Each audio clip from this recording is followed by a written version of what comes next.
और बड़ी खबर इस वक्त की आपको बता दें, मणिपुर से जुड़ी हुई मणिपुर हिंसा पर सर्वदलीय बैठक होनी है। आज गृहमंत्री अमित शाह ने यह बैठक बुलाई है। मणिपुर में हालात को सामान्य करने वाले कदमों पर चर्चा होनी है। इस बैठक में वहां हिंसा रुकने का नाम नहीं ले रही है। 3 मई से जो हिंसा का सिलसिला मणिपुर में शुरू हुआ था वो अभी तक नहीं रुका है।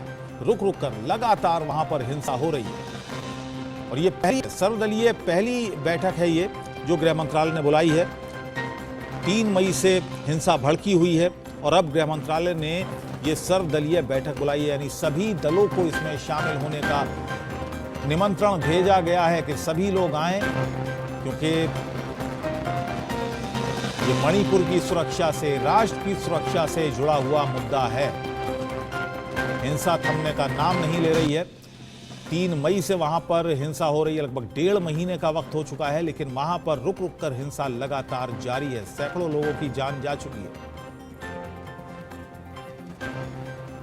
और मणिपुर हिंसा पर सर्वदलीय बैठक आज है। टीएमसी और एनसीपी के प्रतिनिधि बैठक में शामिल होंगे, लेकिन ममता बनर्जी और शरद पवार बैठक में नहीं आएंगे। गृहमंत्री अमित शाह ने जो सर्वदलीय बैठक बुलाई है, ममता बनर्जी ने उससे दूरी बनाई है। हालांकि टीएमसी के प्रतिनिधि इस बैठक में जरूर शामिल होंगे, लेकिन ममता बनर्जी इस बैठक में शामिल नहीं हो रही हैं। इसी तरह से एनसीपी से भी एक प्रतिनिधि शामिल हो जाएंगे, लेकिन शरद पवार इस बैठक में नहीं पहुंचेंगे।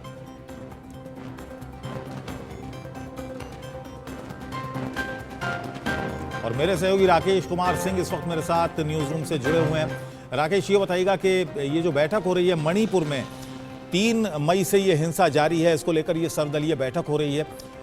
ये जो दूरी बनाई गई है ममता बनर्जी की तरफ से, इसके पीछे कोई वजह है, कोई खास कारण है?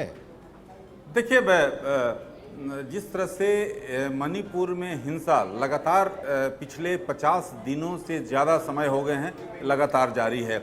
विपक्ष जो है पहले भी इसको लेकर सवाल खड़ा किया जाता रहा है कि आखिरकार इस पूरे मसले को लेकर जो वहाँ पर हिंसा फैल रही है तो इसको लेकर चर्चा होनी चाहिए। केंद्रीय गृह मंत्री अमित शाह की अगुवाई में आज सर्वदलीय बैठक है, लेकिन उस बैठक की सुबह आपने देखा कि जो कांग्रेस के वरिष्ठ नेता और मीडिया हेड जयराम रमेश है, जयराम रमेश की ओर से एक ट्वीट आया जिसमें सीधे तौर पर सवाल खड़ा किया गया मीटिंग को लेकर कि प्रधानमंत्री अमेरिका में है, तो ऐसी स्थिति में इस मीटिंग का औचित्य क्या।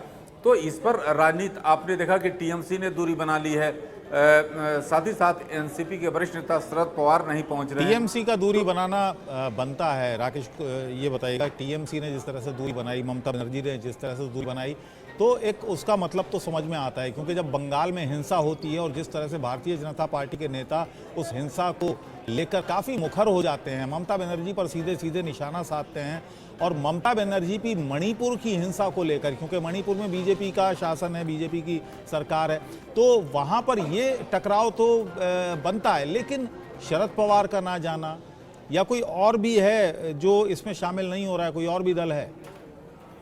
देखिए, अभी तक जो जानकारी मिली है अभी इन दलों के बारे में ही है। सबकी निगाह इस बात पर टिकी हुई है कि क्या कांग्रेस की ओर से कोई नेता आता है, नहीं, क्योंकि जिस तरह से आपने देखा कि राहुल गांधी ने पहले सवाल खड़ा किया था, आज सुबह जो है जयराम रमेश का ट्वीट, तो ऐसी स्थिति में सबकी निगाहें कांग्रेस पर है। जहां तक बात है कि मणिपुर हिंसा को लेकर आपने देखा था कि केंद्रीय गृह मंत्री अमित शाह जो है खुद वहां पर रहकर पूरी सिचुएशन को मॉनिटर किया था। विभिन्न जो समाज के विभिन्न वर्गों से उन्होंने मुलाकात की, साथ ही साथ मैतेई और कुकी के समुदाय के लोगों से भी उनकी बातचीत हुई थी, सुरक्षा रिव्यू किया गया था।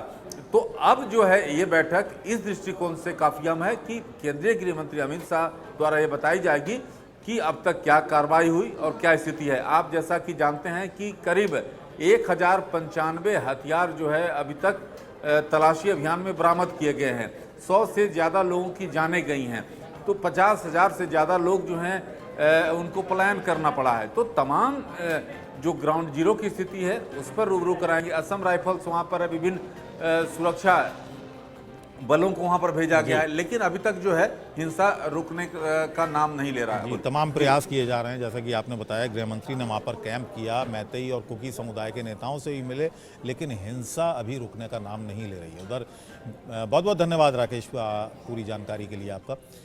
उधर बीजेपी नेता दुष्यंत गौतम ने मणिपुर हिंसा पर ऑल पार्टी मीटिंग के बारे में क्या कुछ बताया, आपको सुनवाते हैं।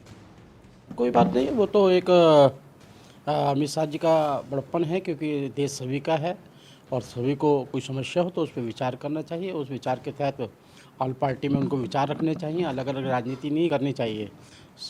समाज का बात हो, देश की बात हो और आतंकवाद की बात हो, तो इसमें कहीं पे एक रूपता दिखाई देनी चाहिए। वो एक अच्छे कदम के रूप में देखा जाना चाहिए। सबको उसका स्वागत करना चाहिए और गृह मंत्री जी सब पार्टीज को ब्रीफ भी करेंगे ज़मीनी हालत कैसे हैं। अपेक्षा करते हैं कि सारी पार्टियां राजनीति से ऊपर उठकर वहां पर शांति के लिए अपील करेंगे। चलिए, उनका स्वास्थ्य ठीक नहीं रहता और वह अपनी बेटी को प्रमोट भी कर रहे हैं, इसलिए उन्होंने अपनी बेटी को भेजा होगा। सर, आज मणिपुर हिंसा को लेकर के सर्वदलीय बैठक बुलाई गई है। कांग्रेस का क्या स्टैंड रहेगा और क्या मांग रही? कांग्रेस का स्टैंड तो पहले दिन से क्लियर था कि इस पर बातचीत होनी चाहिए, और स्टैंड ही नहीं क्लियर था। हमारे समान विचारधारा के 10 पार्टियां इकट्ठा होकर दिल्ली में डेरा डाले थी कि प्रधानमंत्री जी समय दीजिए, बात करिए, ये गंभीर विषय है। पर प्रधानमंत्री जी को अंतर्राष्ट्रीय कार्यक्रमों से फुर्सत नहीं है, वो समय नहीं दे पाए। ये भाजपा की आदत में शुमार है। 750 किसान शहीद हो गए, 1 साल से ज्यादा आंदोलन चला, तब जागे थे। यहाँ भी 52 दिन हो गए हैं, 100 से ज्यादा लोग की हत्या हो गई। उसके बाद इनको अब होश आ रहा है, जब 100 से ज्यादा लोग मार दिए गए। फिर भी ये बैठक होनी चाहिए थी मणिपुर में, जहां स्थानीय लोग भागीदारी कर सकते हैं। अब दिल्ली में कर रहे हैं। 3 दिन रह तो आए हैं अमित शाह जी, उनका फार्मूला तो फेल हो चुका है, तो यहाँ बैठक कर रहे हैं। हम उनके बैठक में जाएंगे। हम पूर्व मुख्यमंत्री इबोबी सिंह जी, जो वरिष्ठतम राजनेता हैं मणिपुर के, उनके साथ लोग जाएंगे। और हम ये जो गोलियां चल रही हैं एक दूसरी तरफ से, ये जो घर जलाए जा रहे हैं केंद्रीय मंत्री, प्रदेश के मंत्रियों के, सड़कों पर चलने के लिए नहीं बल्कि हिंसा करने के लिए एक वातावरण बना है, इस पर विराम चाहते हैं। क्योंकि ये बॉर्डर स्टेट है, संवेदनशील मुद्दा है, तो हम जाएंगे। चलिए सर, आपका बहुत बहुत धन्यवाद। कैमरा पर्सन अवधेश चौरसिया के साथ मनोहर केसरी, इंडिया न्यूज़, दिल्ली। देखिए, जो काम बहुत पहले करना चाहिए था, बीजेपी ने सैकड़ों लोगों को मरवा करके किया है। मैं माननीय गृह मंत्री जी से ये पूछना चाहता हूँ कि भाई, ये जो 100 से ज़्यादा लोग मारे गए हैं, इसका इल्ज़ाम किसके सर दिया जाएगा? और आज ऑल पार्टी मीटिंग बुला रहे हैं, जिस दिन 2022 में विधानसभा का इलेक्शन हो रहा था, ये कुकी और मैतेई के दरमियान झगड़ा किसने शुरू कराया?